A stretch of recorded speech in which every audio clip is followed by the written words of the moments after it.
Hi అండి, నేను మీ శైలజ. ఈరోజు వీడియోలో అయితే సండే స్పెషల్ ఎగ్ బిర్యానీ అయితే చేయబోతుంది మా పాప. నాకైతే ఆ రోజు ఎందుకో చేయాలని ఇంట్రెస్ట్ లేదు, అందుకే చేయలేదు. సరే నేను చేస్తాను మమ్మీ, ట్రై చేస్తా అని చెప్పి ఫస్ట్ టైం అయితే ట్రై చేస్తుంది. అది కానీ యూట్యూబ్లోనే చూసుకొని అంతా ప్రిపేర్ అయ్యి అయితే చేస్తుంది. దానికి కావాల్సిన పదార్థాలు ఫస్ట్ అయితే గుడ్లు అయితే బాయిల్ చేసుకున్నాక స్టవ్ అయితే వెలిగించుకొని పెట్టేసింది. గుడ్లు ఉడికిపోయాయి, వాటిని అంతా పీలప్ చేసి పక్కన పెట్టేసుకుంది. వాటికి కావాల్సిన అల్లము వెల్లుల్లి అన్నీ అయితే రెడీ చేసుకుంటుంది. వెల్లుల్లి కానీ పొక్కు తీసి అయితే పక్కన పెట్టుకుంది. అల్లం కానీ తీసుకొని కట్ చేసి పక్కనైతే పెట్టుకుంటుంది. దాని తర్వాత ఆనియన్స్ కానీ కట్ చేసుకోవాలి. ఆనియన్స్ కట్ చేసేటప్పుడు అయితే నాకు కళ్ళు మంటలు వస్తాయి, నేను కట్ చేయలేను అని అంటూనే తెలుగు ఉపయోగించింది చూడండి. కళ్ళద్దాలు పెట్టి కట్ చేస్తుంది. కళ్ళద్దాలు పెట్టుకుంటే రావని ఎవరు చెప్పిండ్రు? కళ్ళద్దాలు పెట్టుకున్నా వస్తాయి అని చెప్పినా కానీ లేదులే మమ్మీ అంటే కళ్ళద్దాలు పెట్టుకొని అయితే కట్ చేస్తుంది. ఫైనల్గా కళ్ళద్దా అంతా కట్ చేసినాక చూపిస్తుంది, అయినా కానీ వచ్చినాయి అని. అన్నీ పక్కన పెట్టేసుకొని ఒక బాండిల్ అయితే పెట్టుకొని ఆయిల్ వేసుకొని బిర్యానీకి కావాల్సిన పేస్ట్ అయితే రెడీ చేసుకునేకి ఆయిల్లో ఆనియన్స్ అయితే వేయించేస్తుంది.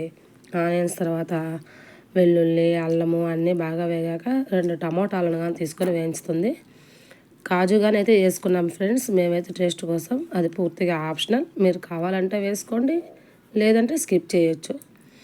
ఈలోపు అవి వేగేలోపు కోడిగుడ్లకైతే ఘాట్లు పెట్టుకుంటుంది. అవి బాగా వేగాయి, ఒక మిక్సీ జార్లోకి అయితే తీసేసుకొని పక్కన పెట్టుకుంది. తిరగా అదే బండిలో కొద్దిగా ఆయిల్ వేసి కారం పసుపు ఉప్పు 3 వేసి ఉడకబెట్టుకున్న గుడ్లునైతే బాగా రోస్ట్ చేసుకుంటుంది. ఈలోపు బాస్మతి రైస్ కానీ ఒక దబర్లో అయితే నానబెట్టుకుంది ఫ్రెండ్స్. అదైతే వేగిపోయాయి, గుడ్లు అయితే పక్కన పెట్టేసింది. తర్వాత మళ్ళీ ఒక కడాయి అయితే తీసుకొని ఇంకా ప్రాసెస్ అయితే మొదలు పెట్టేసింది బిర్యానీకి. కడాయిలో బాగా ఆయిల్ వేసుకొని దాంట్లో కొద్దిగా నెయ్యి అయితే వేసింది. నెయ్యి క్లిప్ అయితే మిస్ అయింది ఫ్రెండ్స్. దానికి కావాల్సిన ఆనియన్స్ అంతా బాగా గోల్డెన్ బ్రౌన్ కలర్ వరకు వేయించేసుకొని సగం ఆనియన్స్ అయితే పక్కన పెట్టేసుకుంది పైన వేసుకునేకి. దానికి కావాల్సిన బిర్యానీ మసాలా దినుసులు మొత్తం వేసి బాగా వేగాక కొంచెం పెరుగు అయితే 1 కప్ అయితే వేసింది. అది కానీ బాగా వేగాక దాంట్లో కారం ఉప్పు పసుపు అయితే అన్నీ వేసుకొని ధనియాల పొడి గరం మసాలా బిర్యానీ మసాలా మొత్తం వేసి లిటిల్ బిట్ కొంచెం వాటర్ అయితే పోసి బాగా కలిపింది. ఎందుకంటే ఆ పేస్ట్ అంతా మాడిపోకుండా ఉండేకి కలుపుకుంది. కొత్తిమీర పుదీనా కానీ వేసుకొని కలిపేసింది. నానబెట్టుకున్న బాస్మతి రైస్ని కానీ వేసి బాగా కలుపుకొని అయితే వాటికి మసాలా పట్టే వరకు కొంచెం అటు ఇటు కలిపింది. చాతైనంత వరకు బాగానే చేసింది ఫ్రెండ్స్, చేస్తుంది పర్వాలేదు. నేనైతే మధ్యలో అస్సలు వెళ్ళలేదు, ఆ అమ్మాయే చేసుకుంటుంది. దానికి సరిపడా వాటర్ అయితే పోసి సాల్ట్ అయితే మేము ఎక్కువ యూజ్ చేయమని చెప్పాను కదా, రాక్ సాల్ట్ వేసింది 1 స్పూను.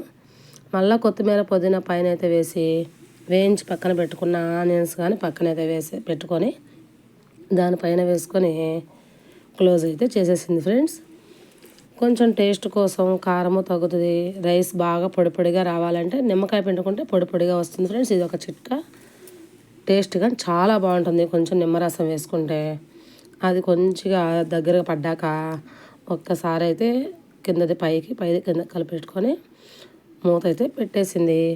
పక్క స్టవ్ మీద కానీ కొంచెం నీళ్ళు అయితే పెట్టుకుంది. దాని మీద వాటర్ పెడితే కొంచెం బాగా ఆవిరి అయితే లాక్కుంటుంది, అందుకని పెట్టుకునింది. ఈలోపు దగ్గర పడ్డాక ఉడకబెట్టి వేయించుకున్న గుడ్లునైతే రైస్లో అయితే పెట్టేసింది. అంతే ఫ్రెండ్స్, బిర్యానీ అయితే రెడీ అయిపోయింది. ఫైనల్గా టేస్ట్ కోసం పైన నుంచి కొంచెం నెయ్యి అయితే వేసుకున్నాం. అలా వేస్తే చాలా బాగుంటుంది టేస్ట్. అయితే రెడీ అయిపోయింది ఫ్రెండ్స్. ఆఫ్ చేసింది స్టవ్ అయితే.